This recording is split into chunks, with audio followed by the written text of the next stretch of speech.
Hey, good morning. This is Coffee Chat with Amy. Thank you for joining me again. Before I get into all the fun stuff, I just wanted to mention that our favorite coffee that we drink every day, every morning, is Creole Roast, which is a brand by River Road, a local company here in Baton Rouge.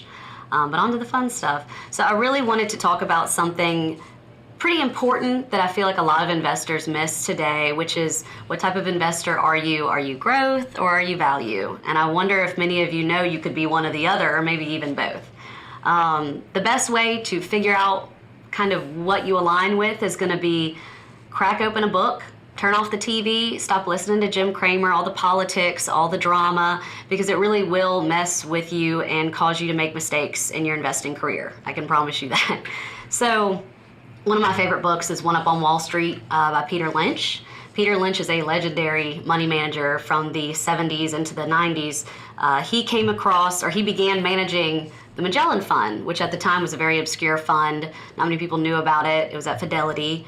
When he got there, the fund was worth about $18 million, and by the time he left in 1990, it was worth $14 billion.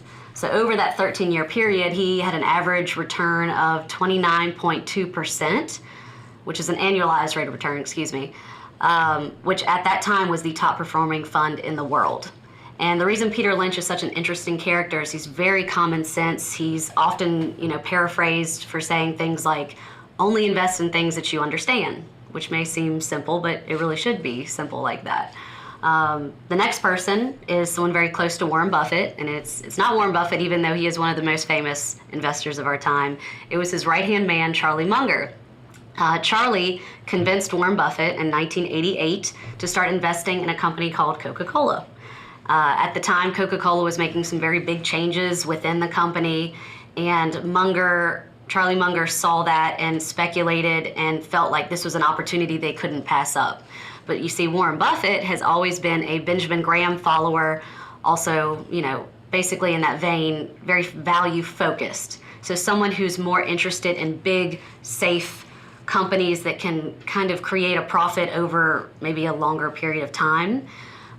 So to invest in something that might have seemed expensive or just, in our opinion, quality, was a big deal. So by 1989, they owned 7% of Coca-Cola, which was equivalent to $1 billion, and by 10 years later, that was worth $10 billion. So it was one of the biggest, most important investments they made for Berkshire Hathaway, and probably why they're in the position that they are today. So they made a growth move, and they were rewarded for that.